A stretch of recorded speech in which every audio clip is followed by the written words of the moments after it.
जय श्री राम, जय श्री राम, जय श्री राम। नमस्कार दोस्तों, आज बात करेंगे हम लोग क्रोनोलॉजी की।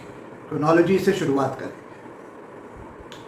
प्रभु श्री राम का जन्म हुआ है 5114 बीसी में। जी हाँ, बीसी यानी बिफोर क्राइस्ट। अभी हम लोग 2023 एडी में, ठीक है। 12 सवा 12 बजे दिन में जनवरी 10 से लेकर 15 अप्रैल के बीच में 5114 बीसी में जन्म हुआ प्रभु श्री राम का। प्रभु श्री राम पुत्र हैं राजा दशरथ के और माँ कौशल्या के। ये 4 भाई हैं, प्रभु श्री राम, भरत, लक्ष्मण जी और शत्रुघ्न।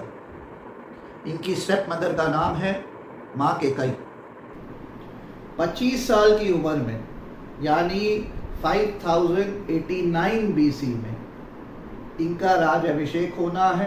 ये अयोध्या के राजा बनने वाले हैं और तब सर्कमस्टेंसेस के कारण वर्ष ये 14 साल वनवास में चले जाते हैं माँ सीता के साथ और छोटे भाई लक्ष्मण के साथ।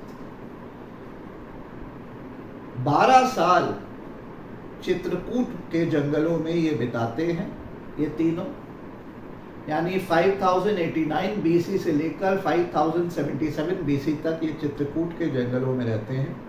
चित्रकूट है भाइयों, आज का एमपी और यूपी के बॉर्डर में चित्रकूट पड़ता है। वहाँ के जंगलों में 12 साल ये लोग बिताते हैं। उसके बाद एक ऋषि जी इनको मिलते हैं चित्रकूट के जंगलों में। कुछ पेड़ वगैरह आदि, हरियाली कम हो रही थी, कुछ सूखा पड़ रहा था, कुछ राक्षसों का भी इशू था। तब एक ऋषि मुनि इनको मिलते हैं जो इनको कहते हैं कि आप लोग जो है नासिक की तरफ, नासिक के जंगलों में जाएं, वहाँ पे बहुत अच्छा है, पानी है, पेड़ पौधे हैं, हिल्स हैं, सभी वातावरण बहुत अच्छा है, वहाँ जाइए और वहाँ अपने बचे हुए वनवास के 2 साल बिताइए। तो ये नासिक पहुँचते हैं 5076 बीसी में तीनों।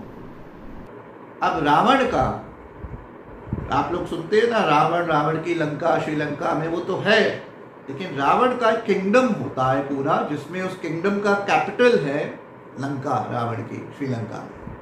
लेकिन रावण का जो किंगडम है वो एक्सटेंड करता है सदर्न पार्ट्स ऑफ इंडिया में, नासिक तक वो एक्सटेंड करता है।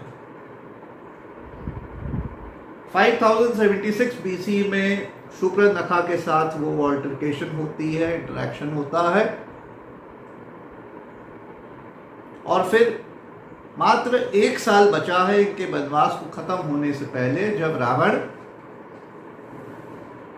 छल कपट से माँ सीता को उठा के ले जाता है लंका। हम हैं 5076 बीसी। वहां से प्रभु श्री राम, उनके भाई शेषनाग, प्रभु श्री लक्ष्मण, ये दोनों पहुंचते हैं हम्फी, कर्नाटका में। हम्फी, जहाँ पे इनकी मुलाकात होती है हनुमान जी से, और फिर आगे सुग्रीव से, बाली से, अंगद से, जामन से, वगैरह वगैरह। कर्नाटक, हम्फी। हम हैं 5076 बीसी में। वहाँ से ये लोग बीच में, हनुमान जी तो जाते हैं, लंका तक पहुँचते हैं, सीता जी माँ को ढूंढ लेते हैं, बीच में अंगद भी जाते हैं लंका, ये सब होता है। और फिर रामेश्वरम पहुँच के वहाँ से शुरुआत होती है राम सेतु बनाने की, जिसको आजकल ये अंग्रेज लोग एडम्स ब्रिज कहते हैं। राम सेतु एक आर्किटेक्चरल मार्वल है जो उन दिनों बनाया गया। बड़े बड़े पेड़ों को काट के, पेड़ और पत्थर के कॉम्बिनेशन को बांध के उन पत्थरों को फ्लोट किया गया और राम सेतु बनाया गया, पूरा ब्रिज बनाया गया। वो ब्रिज बनाने में लगभग 11 महीने लग गए, क्योंकि पूरा समय आपको रामेश्वरम से लेकर के आपको लंका तक, श्रीलंका के शोर्स तक आपको वो ब्रिज बनाना था।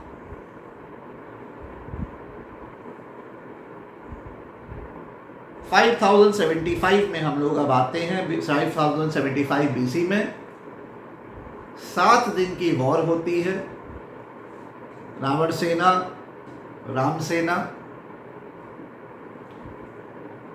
जिसमें 3 दिन तो लगे हैं मेघनाथ रावण का लड़का और शेषनाग हमारे लक्ष्मण जी, जो कि एक अल्टीमेट वॉरियर है, क्योंकि मेघनाथ बहुत पावरफुल था, जिसको वो पानी में जाके 3 दिन युद्ध चलता है वो उसको मार देते हैं।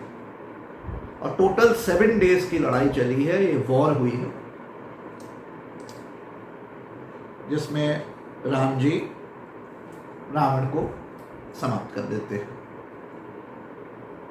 हम हैं 5075 BC में।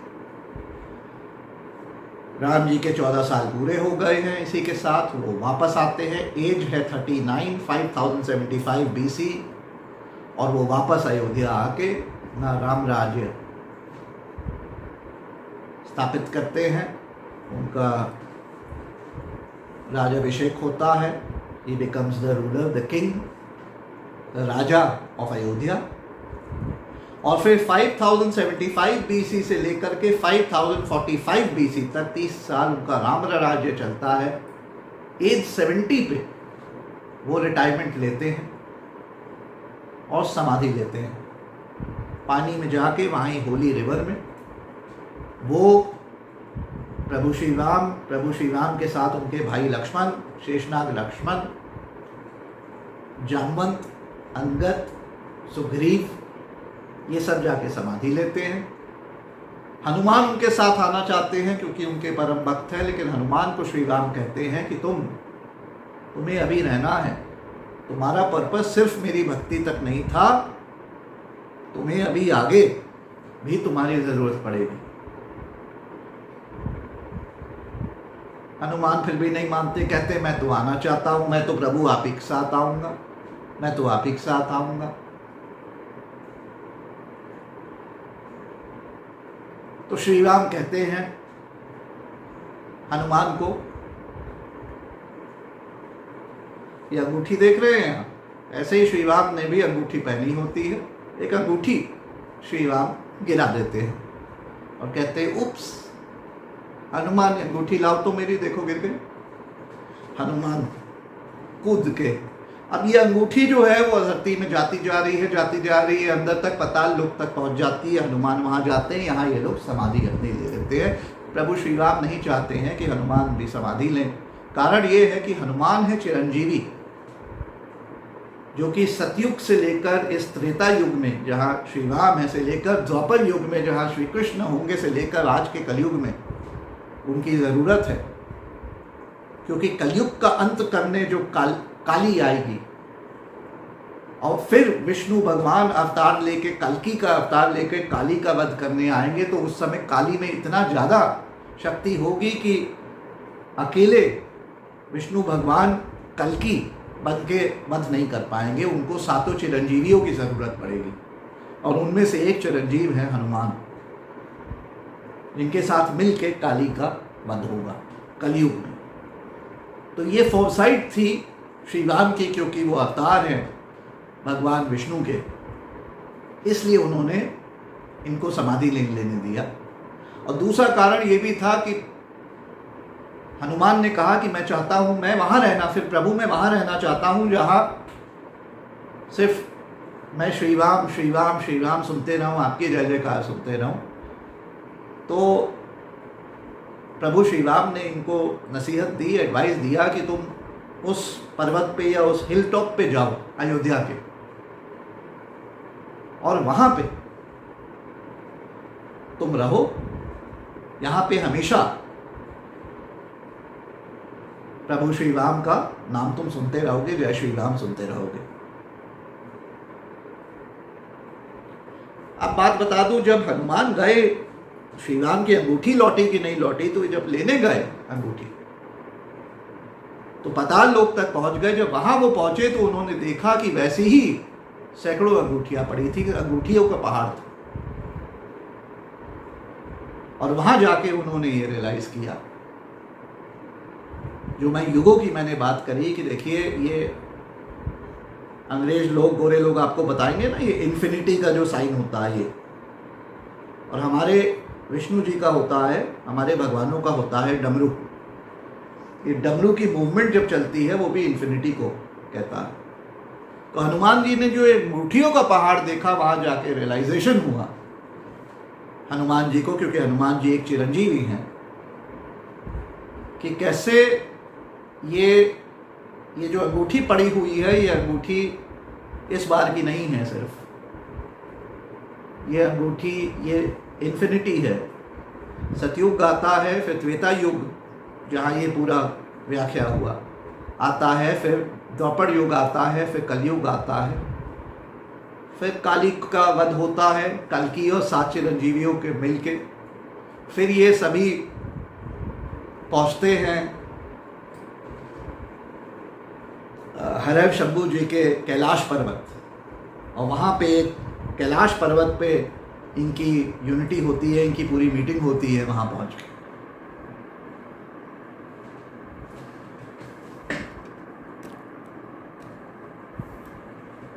और वहाँ पहुँच के फिर सब समाप्त हो जाता है, और फिर इन्फिनिटी में शुरुआत होती है सतयुग की, और फिर त्रेता युग आता है, फिर द्वापर युग आता है, फिर कलयुग आता है, और दोबारा ये सब, तो ये चलते जाता है।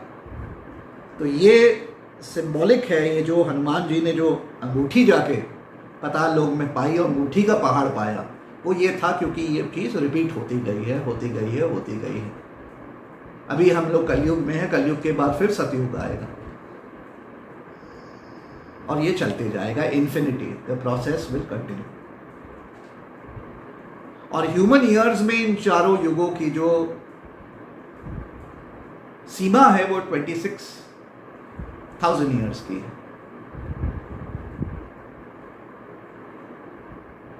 आज के लिए इस वीडियो में इतना ही। जय श्री राम, जय श्री राम, जय श्री राम।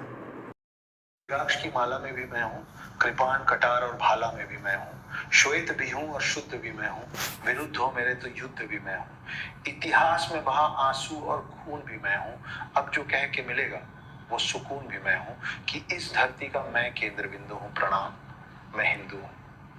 चिता की अग्नि, गंगा का पानी, कब्र की मिट्टी और लोबान भी मैं हूँ, पीर फकीर अली वली सियावर राम का हनुमान भी मैं हूँ, भोला हूँ सरल भी, तुम्हारा मित्र भी मैं हूँ, घोल भी दूं तुमको और घुल भी जाऊं तुम में, कुछ ऐसा चरित्र भी मैं हूँ, इस धरती का मैं केंद्र बिंदु हूँ, प्रणाम मैं हिंदू हूँ।